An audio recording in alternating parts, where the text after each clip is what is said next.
Hello everyone, I am obviously not tessellating Hexagons, and this is going to be a very different post-show review on this channel. Obviously I'm here on my own.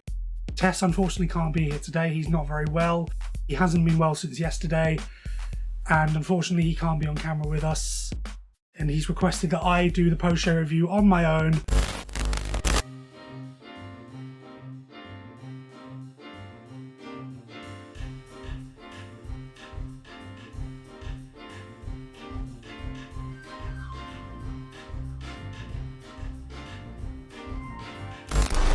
So here I am. I hope it's not too much of a disappointment for you all. And yeah, let's just get into this kind of thing. I don't really know what I'm doing.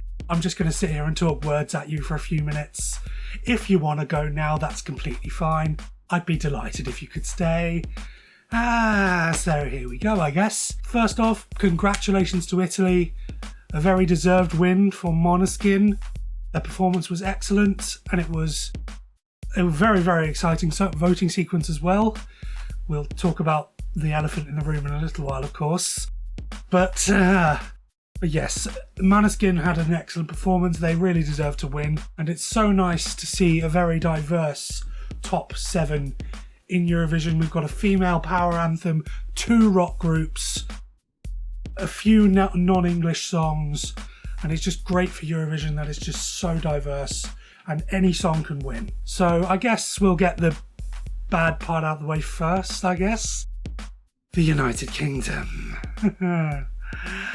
Yes. We came last. We've accepted it. And a disclaimer, we are not salty about it. I don't have a glass on me, but I will raise an imaginary glass in honour to James Newman, the gentleman that he is. The respect he shows to his fellow competitors. Even when getting no points, he stands up and celebrates like a man.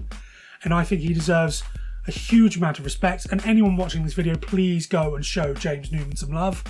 He really, really deserves it. And he did not deserve 0 points. Can I just say that? It is wrong, in my opinion, that any country would receive 0 points. And to Germany, Spain and the Netherlands as well, they did not deserve 0 either. This is such a strange year for Eurovision.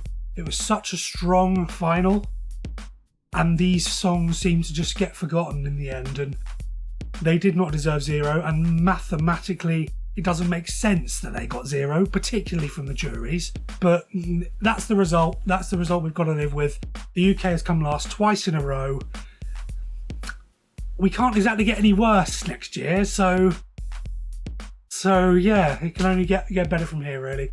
Obviously, we're disappointed with the result, but we're not salty about it. And statistically wise, this is a very strange year for Eurovision. Like everything from about the top 8 downwards, a lot of it doesn't make any sense.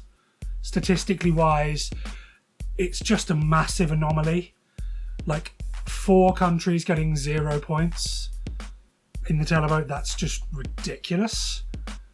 And overall, it's not really a year people will look back on with fondness for statistics, because it's just so different to everything we've had before. And it has thrown up some problems with the current voting system, that everything from the top downwards, that's fine. That works statistically, and it does fit the mould of the Eurovision Song Contest. But then as you get towards the bottom, things do start to become a bit erratic. And I do think, well, me and Tess believe that there should be a kind of reform of how the points are allocated, because everything from 10th downwards gets absolutely nothing. And that's 16 songs out of 26 getting nothing, when in the semi-finals they're always so paramount on more than half the songs receiving points. So in my opinion, they should update the voting system for the final at least. And maths wise, there does, like the juries especially, there needs to be reform with the juries, because the way they're allocating points in some instances is really odd. Greece giving 12 points to Cyprus. Cyprus giving 12 points to Greece. They're supposed to be ranking the songs on merit, not who they're neighbours with. Like Ukraine all putting Russia last. Like, yes, they have political tensions, but you should be focusing on the music, not anything outside of that. And at the end of the day, the juries need a rethink. 5 people is not representative of a whole country, particularly when those 5 people are all from one demographic of person. You need a mixture of genders, you need a mixture of age groups, mixture of professions within the music industry as well. It needs to be tightened up. And in an ideal world, the jurors shouldn't even know which song is from which country. Obviously, that's impossible to achieve. But this year has unearthed some very unfair things about the voting system in Eurovision that really do need to be looked at by the EBU. And the last time the scoreboard was this weird was in 2015, which prompted a change to the voting system. So I would like to see change within the EBU for 2022. I don't know what they would do. Please feel free to suggest your own theories in the comments. I'd love to read them. And overall, I'm not trying to be too negative here. It was an amazing show. It is probably the strongest grand final we have seen ever. Yes, we came last, but we still gave a solid performance. And James should be very proud of himself. And also, I want to talk about the BBC and the way they've handled this year, because normally they don't handle it very well. But this year, I have to give them credit where it's due. They have stuck by James from the beginning. And even when he got that insulting result, they're still man enough to come out on social media and say, no matter what, we're proud of you. And that is brilliant.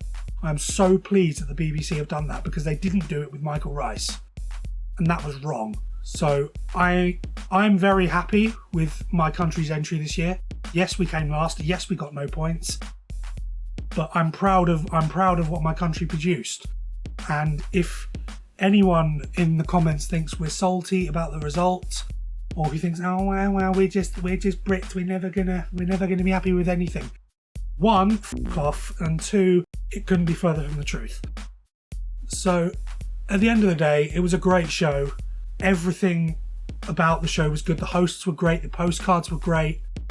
Like, every single country apart from Moldova brought their A game, and it was just a great show to watch at the end of the day.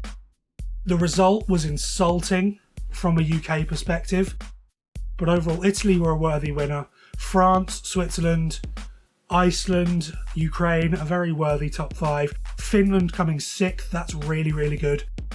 Especially as they've had an awful track record in the last few years. And it's just been so great to have Eurovision back again.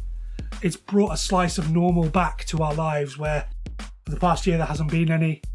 And I hope you've all enjoyed Eurovision this year as much as I have, and as much as Tess has. Of course he can't be here to tell you that, but I can assure you he did enjoy himself. I hope you've enjoyed having me as part of Tess's team this year. I may be joining you again next year, who knows. And I hope you haven't minded me hosting this one on my own. It's a daunting process, me doing this by myself. I hope I've not doomed Tess's channel forever. If I have, Tess, I'm very sorry. Please don't kill me. And yeah, that's Eurovision done for another year. I'm sorry Tess couldn't be here again. And thank you all for watching again. I have not been Tessellating Hexagons. And goodbye.